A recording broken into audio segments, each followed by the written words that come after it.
Hello everyone, welcome to Pahal classes. तो जैसा कि आप सबको पता है, वी वर स्टडिंग वेक्टर।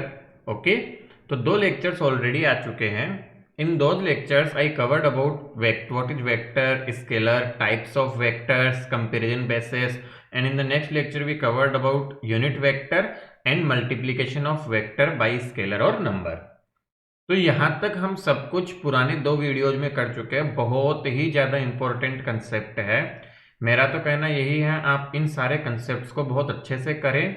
आप ये बहुत अच्छे से कर लेंगे तो आगे आप और अच्छे से कर पाएंगे सब कुछ। Okay, then fine. So this is the addition of vectors. Good. So what is we are starting today with the addition of vectors. Addition का मतलब वेक्टर्स को ऐड करना, जोड़ना, आप सबको पता है। ये addition of vector is done by parallelogram law और ट्रायंगल लॉ। ओके, तो मेनली कैसे किया जाता है, या तो पैरेललोग्राम लॉ होता है या ट्रायंगल लॉ। बेटा ये जो मेथड्स हम देख रहे हैं, this is useful when graphical representation है ना, ग्राफ्स दिया हो। कब यूजफुल रहता है ये, जब ग्राफिकल रिप्रेजेंटेशन हो, मतलब वेक्टर को एरोज से दिखाया गया हो, तब ये मेथड्स काम आते हैं हमारे। मैथमेटिकल मेथड भी देखेंगे हम, बट उससे पहले हमें ये आना चाहिए ना। मैथमेटिकल मेथड्स भी देखेंगे बट उससे पहले ये आना चाहिए हमें। ओके, सो ट्रायंगल लो, पैरेललोग्राम लो, और उससे हम मल्टीप्लाई कैसा पॉलीगन लो भी बना सकते हैं। तो देखो क्या क्या है। To add two vectors A and B, shift any one of the two vectors parallel to itself until the tail of one is at the head of other. The sum a plus b is a vector r drawn from tail of a to the head of b. It means बेटा एक example से समझाता हूं, तुम तो ये लिखा हुआ है बाद में देखना, पहले एग्जाम्पल से समझो। लेटर से यहाँ पे एक वेक्टर है a और यहाँ पे दूसरा वेक्टर है b। हमें दोनों को फाइंड करना है a प्लस बी। तो क्या करेंगे, तुम एक काम करो, किसी भी एक को फिक्स रख लो। तो एक को फिक्स रख लिया, मतलब a वेक्टर को ऐसे फिक्स रख लिया। बी वेक्टर को इस तरह पैरेलली स्लाइड करो कि दोनों के हेड्स आपस में, पहले का हेड और दूसरे की टेल जुड़ जाए। क्या, फर्स्ट का हेड और दूसरे की टेल जोड़नी है। अच्छा, ए वेक्टर की डायरेक्शन थोड़ी अलग लगेगी, बट ये बनाने में हो गया। अज्यूम कि ए वेक्टर इसी तरह है। तो देखेंगे सभी बच्चे, तो बी वेक्टर कैसा आ जाएगा, बी वेक्टर आ जाएगा इस तरह से। देखो मैं स्लाइड करता जाऊंगा, स्लाइड करते जाऊंगा पैरेलली बिना चेंज किए, तो बी वेक्टर ऐसा कुछ आएगा। अब पहले की टेल और दूसरे की हेड को जोड़ने वाला जो वेक्टर होगा वो रिजल्टेंट वेक्टर होगा। आया समझ? क्या, एक वेक्टर को फिक्स रखा, दूसरे वेक्टर को इस तरह से स्लाइड किया। याद करो, एक पॉइंट था इंपॉर्टेंट पिछली बार कि वेक्टर को उसके पैरेलल घुमा सकते हैं हम। तो सेकंड वेक्टर को इस तरह स्लाइड करके लाए कि वो जो है वो पहले वेक्टर के क्या हो गया, पैरेलल। ओके, पहले वेक्टर के हेड से, सॉरी, पहले वेक्टर के हेड से जोड़ दी उसकी टेल। नाउ फर्स्ट वेक्टर का टेल और सेकंड वेक्टर के हेड को मिलाने वाला वेक्टर ही होता है a plus B. I hope इतना सबको क्लियर होगा। क्या, कि वेक्टर्स जो थे उनको ज्वाइन किया और ज्वाइन करके उनको जोड़ने से जो बना, that is the new vector. Okay, next देखो, तो ट्रायंगल लॉ के बारे में और क्या बात है। If the triangle method is extended to any number of vector in one operation as shown, then the figure formed is polygon and hence the name polygon law of addition of vector is given. कैसा समझते हैं। मान लो हमें तीन vectors दिए हुए हैं। ये एक ए वेक्टर है, इस तरह से कोई एक बी वेक्टर है, और मान लो कि इस तरह से कोई एक सी वेक्टर है। और किसी ने बोला फाइंड करो ए प्लस बी प्लस सी का कैसा वेक्टर होगा, बताओ डायग्रामेटिकली। तो अब क्या करना है बेटा, हम दो दो को जोड़ेंगे। पहले ए प्लस बी को ऐड करो, तो ए वेक्टर ये हो गया।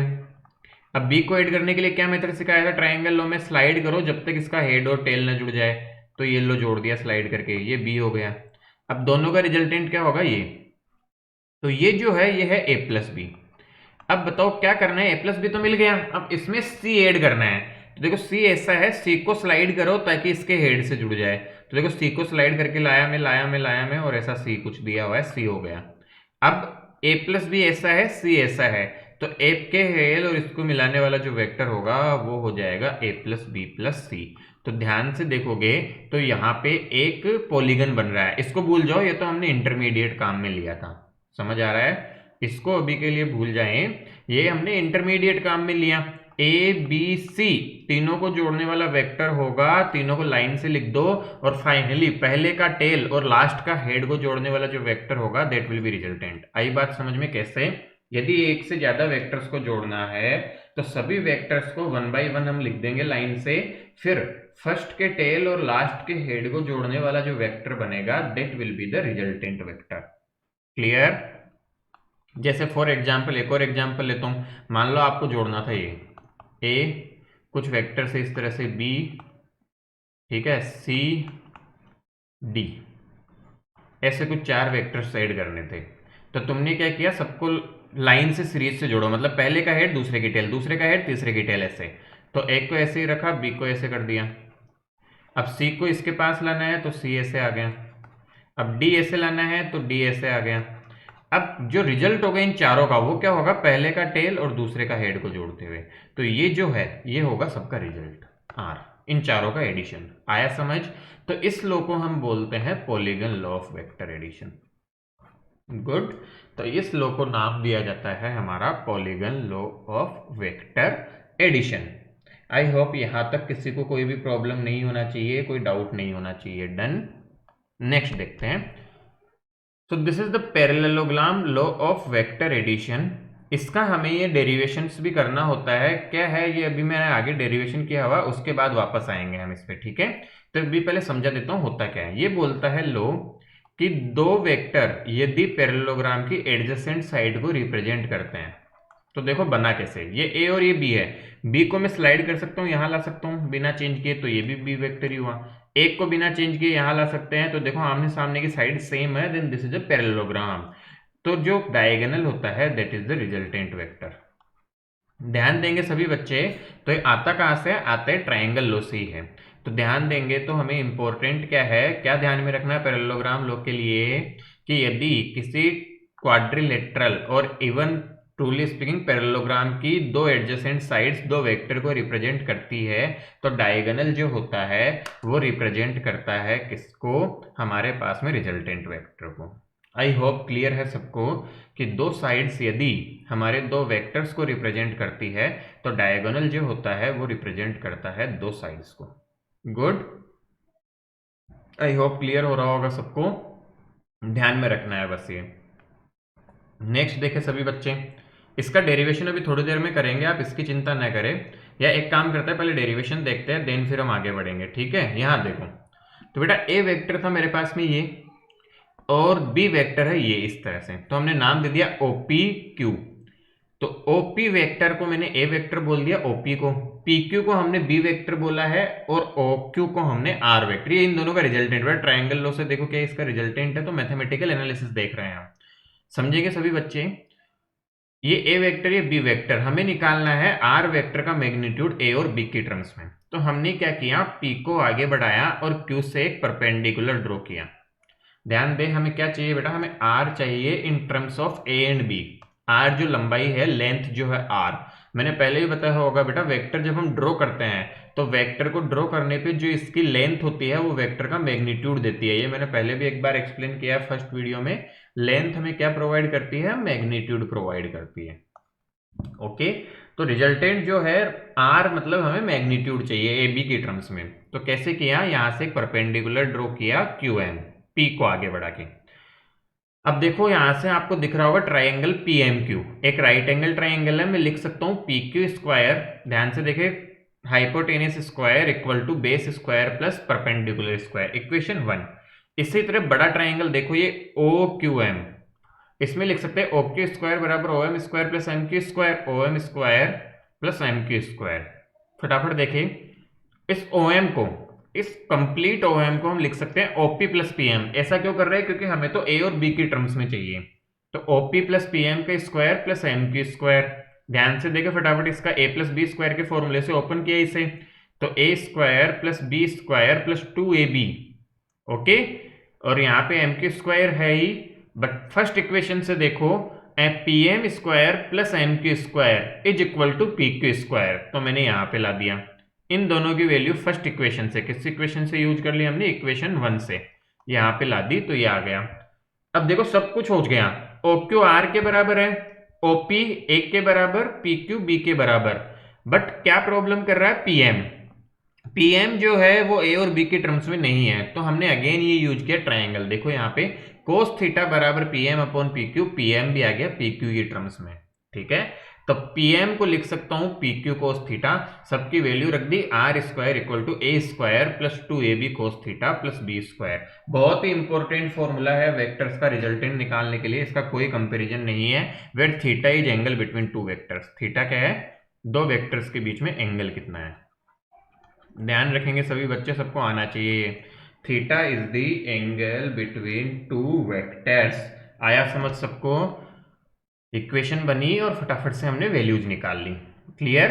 अब देखिए सभी बच्चे टेन अल्फा, अल्फा क्या होता है, ये एंगल जो रिजल्टेंट बना रहा है ए के साथ। तो एक बड़े वाले ट्राइंगल से मैं बोल सकता हूँ tan alpha will be equal to Q M upon O M. ध्यान दो, Q M upon O M.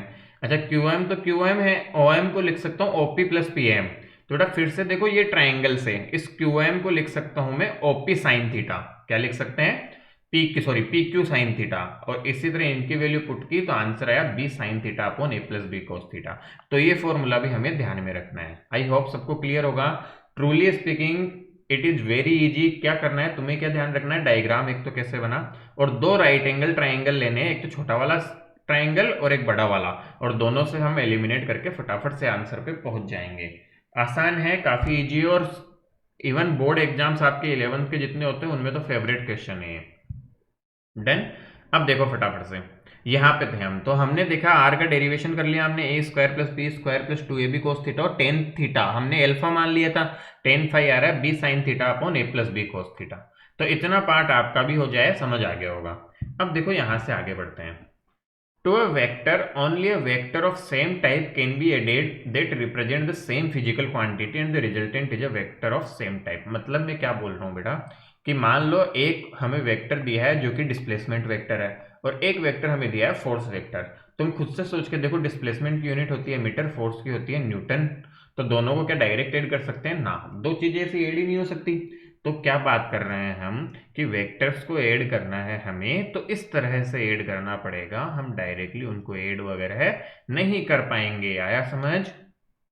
देखिए, to a vector only a vector of same type can be added that represents the same physical quantity and the resultant is a vector of the same type. अब दूसरी बात, are maximum. तो बेटा पीछे देखेंगे हम, formula क्या था मैं यहीं पे लिख देता हूं। आर स्क्वायर था हमारे पास में A square plus B square plus 2ab cos theta. देखो फटाफट से, मैक्सिमम चाहिए तो कोस थीटा मैक्सिमम होता है 1, तो ये बन जाएगा ए प्लस बी का होल स्क्वायर। आई बात समझ में, जब कोस थीटा 1 होगा तो ये हो जाएगा A square plus B square plus 2ab, तो इसको लिख सकते हैं ए प्लस बी का होल स्क्वायर। तो आर मैक्सिमम आ जाएगा ए प्लस बी। सिमिलरली बेटा मिनिमम चाहिए तो कोस थीटा हो जाएगा -1, कोस थीटा क्या हो जाएगा -1 मिनिमम के लिए। तो इस केस में ये हो जाएगा -2ab, तो ये बन जाएगा mod of A minus B. इसका मतलब क्या हुआ कि दोनों जो है, जो भी बड़ा है उसमें से छोटे को माइनस कर दो या तो उस तरफ हो जाएगा, या मैग्नीट्यूड लिख दो, हमेशा मैग्नीट्यूड ही आएगा। अच्छा देखो कोस थीटा 90 है, तो ये पूरी टर्म क्या हो गई 0। If the vector A and B are orthogonal, इसमें थीटा बराबर 90, तो रिजल्टेंट आ जाएगा root of A square plus B square. आ रहा है सबको समझ में कि सीधा सीधा रिजल्टेंट का जो फॉर्मूला आएगा that will be root of A square plus B square. आगे देखे और important, as previously mentioned that the resultant of two vectors can have any form. मतलब बेटा इसका मैग्नीट्यूड ध्यान रखे, a minus B to a plus B, depending on the angles between them and the magnitude of resultant decrease as theta increase from 0 to 180। ध्यान रखना है, theta जैसे जैसे बढ़ेगा मैग्नीट्यूड वैल्यू घटेगी। सब्ट्रैक्शन ऑफ वेक्टर, अच्छा ध्यान दो बेटा, तो ये समझ में आना चाहिए, इस पे बेस बहुत सारे क्वेश्चंस आते हैं। आपको क्या ध्यान रखना है, मिनिमम वैल्यू क्या हो सकती है दो वेक्टर्स के एडिशन की, तो आर मिनिमम हो सकता है ए माइनस बी और आर मैक्सिमम हो सकता है ए प्लस बी। इसके बेसिस पे बहुत क्वेश्चन आएंगे, तुमसे पूछा जाएगा दो वेक्टर दिए हैं, बताओ कि क्या इनका रिजल्टेंट ये हो सकता है, 4 ऑप्शन होंगे, तो यदि वो इस रेंज में है तो हो सकता है, इस रेंज के अवे है तो नहीं हो सकता। अगले देखो, subtraction of vector from a vector is the addition of negative vector. मतलब a माइनस बी कभी भी करना है तो a रखो प्लस माइनस बी कर दो। अब आप पूछेंगे माइनस बी का मतलब क्या होगा, तो आपको सिखाया था पिछले लेक्चर में कि यदि मान लो a कोई वेक्टर है तो माइनस ए वेक्टर का मतलब होता है इसका अपोजिट वेक्टर। आ रहा है समझ में कि इस वेक्टर का अपोजिट वेक्टर, तो ऐसा कोई डायग्राम में बना हुआ है ए वेक्टर, तो माइनस ए वेक्टर क्या हो जाएगा, ऐसे हो जाएगा, जस्ट अपोजिट कर दो, मतलब उल्टा कर दो डायरेक्शन उसका। समझ आया, तो इस तरह से हो जाएगा। Similarly magnitude of a minus B will be equal to a square plus B square minus 2ab cos theta. Good.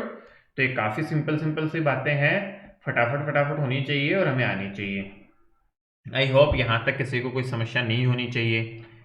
Understood everyone? तो ये सबको क्लियर है, a minus B A plus minus B, तो बस इतना सा ध्यान रखने का है, हर जगह b को माइनस बी से रिप्लेस कर दिया।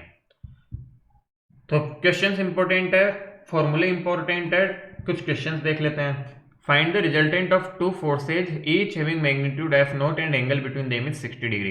बेटा बहुत ही आसान सवाल, आप ट्राई करेंगे। सिंपल फॉर्मूला लगाना है, आर स्क्वायर तुम्हें दिया हुआ है, मोड ऑफ ए बराबर एफ नॉट है और मोड ऑफ बी भी कितना है, एफ नॉट, दोनों का है मैग्नीट्यूड सेम है, तो फॉर्मूला अप्लाई करना है। cos 60 कितना होता है ये पता होना चाहिए आपको। cos 60 की वैल्यू होती है 1/2, तो जैसे ही रखोगे बेटा आंसर आएगा √3f।